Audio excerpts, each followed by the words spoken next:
Bishop, I move that we adjourn the 2016 Iowa Annual Conference for the purpose of having the annual meeting of the Board of Pensions.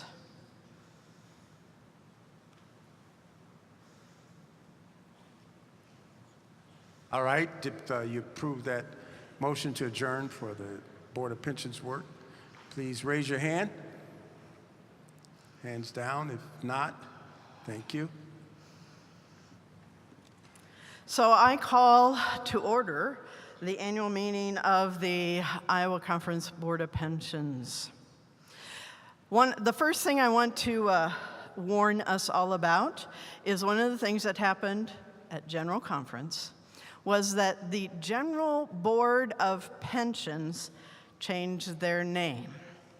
So it will be WESPATH. Now, I've heard several explanations from the General Board for this. The part I remember is you can guess where the Wes came from Wesley, and a path into our future. So the reason I'm telling you all this, when you receive envelopes with not the General Board of Pension and Health written on it, but WESPATH, open them. Don't just automatically throw them into the recycle bin, which I would have a tendency to do. You need to keep those because those will be your quarterly reports and the information that you need to know. So do not throw envelopes from WESPATH away. So let's start with pensions. The decision that you will be voting on when you approve this report is that for the pre-82 past service rate will remain at its current level for 2017 at $634. Now, for those of you who haven't gone through all of the retirement stuff, that $634 is multiplied by the number of years served, and that's then your monthly stipend. We seriously thought about what to do for this next year, and let me point out, as the slide does, part of our decisions. One is that we have to make this decision. We had to make it in February of 2016. For 2017. If you remember where the markets were at the end of 2015 and the beginning of 2016, they weren't real great. And so that was a major part of our decision. Also, we look at Social Security increases, the market conditions, and the cost of living raise that has gone on. And so we decided to keep it the same for 2017 as it is in 2016. One of the things you may not know is if we raise that, like last year when we raised it for 2016 to $634, we can never go lower than $634. We can never take the money back. And so when we looked at our situation in February, we left it the same. We hope that we might be able to raise that as the markets improve. So, the other thing is our overall basic pension plan is at 122% funded according to our records and the General Board of Pension and Health's records. In other words, we have more money sitting there than we need. But remember 2008 and how in 2010 we had to come up with all this money. We are trying to maintain between 120 and 130%. And if you notice that date, that was at the end of 2015. The markets have gotten better. I didn't take the time to figure out the percentage, but I can tell you that it is improved and that percentage is, I'm sure, closer to 130 than it definitely was at the end of 2015. So we will continue to follow that closely, but at this point, we need no money from the churches to cover our pension plans, our obligations that we have already earned.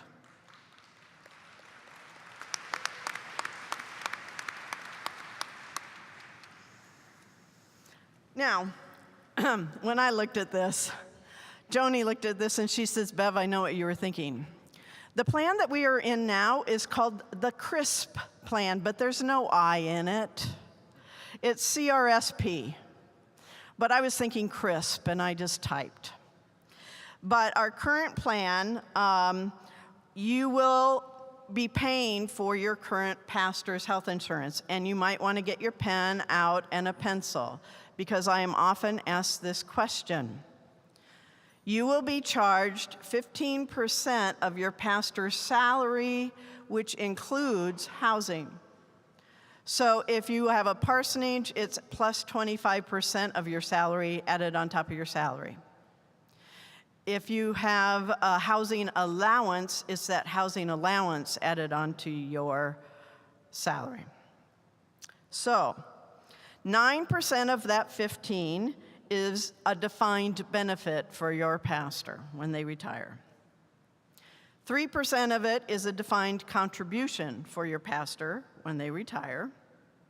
And 3% of it covers a disability policy and life insurance for your pastor. That's how we get the 15% of the salary and housing. So what you will be charged is, and it comes out in all those automated forms, 15% of the salary and housing, which is only to cover the cost of your current pastor, or clergy, I should say. Now let's talk about health insurance. There's often a misconception that what's charged the church for the pastor's health insurance is all premium. And so you go out and you compare your premium to this premium, and we're always higher. So you also might want to write this down, because your finance committee will want to understand this. Here is what that charge covers. 84% of that charge is for the premium. 12% of it is for those HSA contributions that we, as the church, make into the local pastor's account to help cover the high deductible. 2.7% of it is for those grandfathered exceptions. For the most part, those grandfathered exceptions are spouses of deceased clergy who are still under 65, and sometimes their children. When someone in active ministry dies and their family is on our plan, we continue to cover them and only charge them for whatever the family cost added to all the rest of the clergy is. And that family cost does not cover the cost of the family plan to us. So that's what those exceptions are. 0.7% is a medical assistance fund. Sometimes those of us find ourselves in serious problems. The one most dramatic one I remember is that a child of a clergy person in northern Iowa was basically near to death. They life-flighted this child to Rochester, Minnesota. The insurance company would only cover the cost of the life flight to the Iowa border. The family was being charged for that helicopter ride from the Minnesota border to Rochester. That was a chunk, especially on a pastor's salary. They requested, and we gave them some money. We couldn't cover it all, but we gave them some money and applied to the general board for some money for them to help cover that cost. That's the kind of thing that medical assistance fund covers. Then 0.6% are administrative fees. We pay cable business to handle the HSA and HRA accounts that we have, and consultant fees. So that amount that you get is not simply premium. It's all these other things added in, which are costs for having health insurance and for being the church. And so that's what it goes into the bill to the churches for health insurance. We have, for a decade or more, had a mantra, which is what good for the most people at the least cost? What good for the most people at the least cost? So in health insurance, we looked again at the individual market. After we made the decision last year to not take our pastors into the individual market, Wellmark was approved an increase of 24.5%. They are requesting the same or more again this year in an increase. So we took that off the table. We looked at the General Board of Pension and Health Plan. They have a plan called HealthFlex. But if all the HealthFlex plans have both a deductible and a copay. So right now, if as a single pastor, I have a $3,000 deductible. When I have paid out costs to that $3,000, I have no more health insurance cost. In their plans, I would continue to pay a copay after I met that deductible amount when I went to see the doctor, if I ended up in the hospital, any of my procedures, up to a limit. And that limit was $5,000 depending on the program, $5,000 to $6,500 for a single pastor, and families, $10,000 to $13,000. Let that sink in, families. Not only would you be paying what your family coverage cost is, but you could possibly have $13,000 required of you on top of that in 1 year. Remember, what good for the most people at the least cost?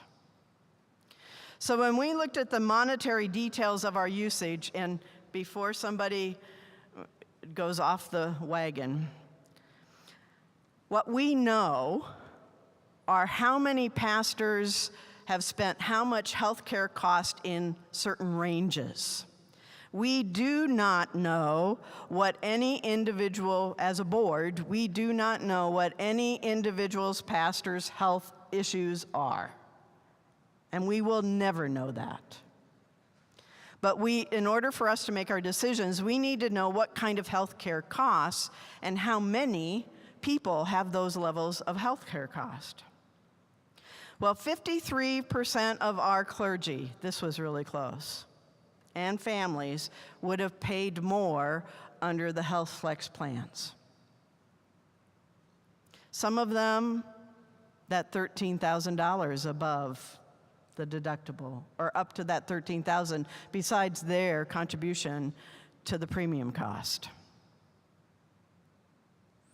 We remember that we are in covenant with each other, and that has been raised up in many different ways these last few years, but I want to raise it this way. Our health care choices are not based on what's best for what individual. I may be paying more than I would need to pay if I had a family. I may feel like I'm paying more than I would ever need to pay, and my church is paying way too much. But we as clergy are in covenant with each other to care for each other and each other's families. We as a board have to do what's best for the most at the least cost. And therefore, our decision was that we will stay with Wellmark. Now, Wellmark, when we were talking to you all about a possible 13 to 16% increase, when they came in with their bid the 1st of May, they decided to not consider the fact that we have spent more money in the healthcare pool than we have put in. This pool with Wellmark has benefited us for the last several years. They have received no money from us to help with the administration of it. And we were sure they were going to charge us, but they didn't. They propose an increase. They have stated their increase to us will be 7.15%. Compared to that 24 that they're asking for the individual plans, 7 sounds pretty darn good. And it's because of the pool. It's the only reason we could figure out. Besides, I think they kind of like keeping us around, but it's the pool. So your next question, I'm sure, is, so what's this going to cost us? Well, we will make that decision in August as normal. We have talked about the fact that last year it was the pastors and their families that took the biggest financial hit because we raised the deductible amount. So it is likely that the churches will cover most of this increase this year, but we have not made that decision yet. And we will look at some other ways that we might be able to lower that some or at least maybe the 0.15%. Some have asked me, well, what happened to that whole excise tax, which everybody calls the Cadillac tax on plans? You know, I'll remind you, that is for, right now they have not moved the limit. It's $10,200 of benefit. Everything over that will be taxed at 40% of every dollar over that $10,200 for singles. We are there. We are there. But they have postponed that tax again. Last year they postponed it from 216, or a couple years ago from 216 to 218. Now they've postponed it to 220. They keep giving us more room. And so we decided to stay with Wellmark and to keep that deductible the same. We will continue to keep on top of the changes in healthcare and health insurance and consider what good for the most people for the least cost. So what are the big takeaways from this? Well, the pension funds are okay, especially after the spring upswing. And what the churches pay for pensions only covers your current costs because of that. Health insurance, there will be no coverage changes, and there will be an increase in cost of about 7%. And you will know after our August meeting of the Board of Pensions how that will be, that increase will be charged out and collected. Thank you for your faithfulness. Thank you for the churches for caring for your pastors and their families. We know that in some industries, this seems like it's a really nice plan. But remember what the pastors are doing for you, helping to carry your stress, your grief, your love. And so thank you for caring for them. So Bishop, I move the acceptance of the report from the Board of Pensions. All right. Microphone number 1. Am I on? Oh, I am. Hi, everybody. I'm Tim Frazier. I'm an elder in the South Central District serving Bloomfield and Drakesville, United Methodist Church Parish. This is a point of information. I checked my little brochure, my booklet, and I think I got it right. You can clarify later. This is a point of information to our conference leaders, Board of Pension, to our HR people, to lay, and especially to the clergy that really struggle to make health insurance coverage, to make those payments and to hit those deductibles. So I want to just give you right now what the current reality is for a lot of our young clergy, but also our clergy that are recent graduates from seminary. The minimum conference salary is approximately $40,000. The Board of Pension basically offers one plan for our families. And I'm not here to knock any of this right now. For $450 a month, we provide health insurance to families, which is approximately $5,500 a year, which is a lot. If you are on that plan and you plan on using it, you have to pay that deductible. I know I've been there before. My daughter had surgery a few years back. My last kid was hospitalized 3 times in 1 year. So I've been one of those people who paid into that. So that's an extra $6,000. In addition, clergy also have student loans to pay on. And last night at clergy session, we heard that the average clergy person coming in has about $50,000 in student loan debt. So do that over the course of 20 years, 7%. That's another $5,000 that you add on to this. So I want to put all this together. This is not including the fact that clergy are self-employed or self-employed, so we have to pay a higher tax as well. So put all this together. You're a new clergy. You're paying $40,000, or you're getting paid $40,000 a year, and then you minus the health insurance for the family coverage, minus that student loan debt, and minus that deductible. What that puts you at is right around $25,000. So let's put that into perspective. Divide that into 12 months. That's $2,000 every month.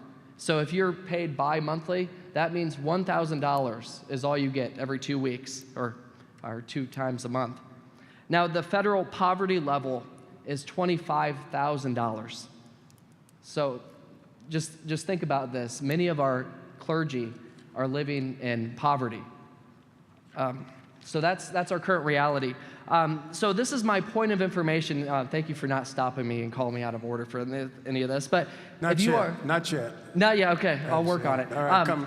Bring it to a close, Tim. I'm bringing it, Bishop. Okay, so if you are a clergy person who struggles to make ends meet, there's a few options that are outside of this plan, and I think they actually have benefits for our conference as well. So hear me out. If you struggle with this, there are programs like Hawkeye for families that covers your kids. It's usually a reduced premium, very, very cheap for kids. Also, Medicaid. Many of our clergy would qualify for Medicaid not only for their kids, but also for their spouse and for themselves. And frankly, that's a good thing because then it gets us off of the conference plan and things like that. I mean, we're still on it, but we're not taking money out of it. Also, you can sign up for Marketplace. Now, some of you are kind of iffy on that. Well, just think about this. If you are paying family cost so your spouse can be insured, you can go on to Marketplace and you can get your spouse covered. Usually it's at a lower price because they do go off of your income. So if you want any more information, I'm at table 48. Also, I spoke with Joni, and I think she relayed this to Bev, so it wasn't a big surprise. I hope so anyway. No, she forgot. Oh, I'm sorry, Bev. Okay. That's okay. Well, this is all friendly. This is I know. friendly. So what I want you to know is that there is help if you struggle with this. There are a few benefits. The good news is that Iowa actually raised its minimum limit for Medicaid, so a lot of us would actually qualify. The other thing is it means that less families are taking money out of the pool. Is that right way to say it? You could say it so much better than I can. And finally, you can take that money that you were paying for health insurance and you can pay off some of that debt. Thanks. All right, thank you, Tim. One point I would like to make, though, is that you can take the family off of the plan. You cannot take the pastor off. The pastor needs to be on our plan, and here's the reason. No matter, even when we checked out HealthFlex, in order for us to go from self-insured, which we were 10 years ago, 15, something like that, to being fully insured by an insurance, because we were about $1 million in the hole, $2 million in the hole at that point.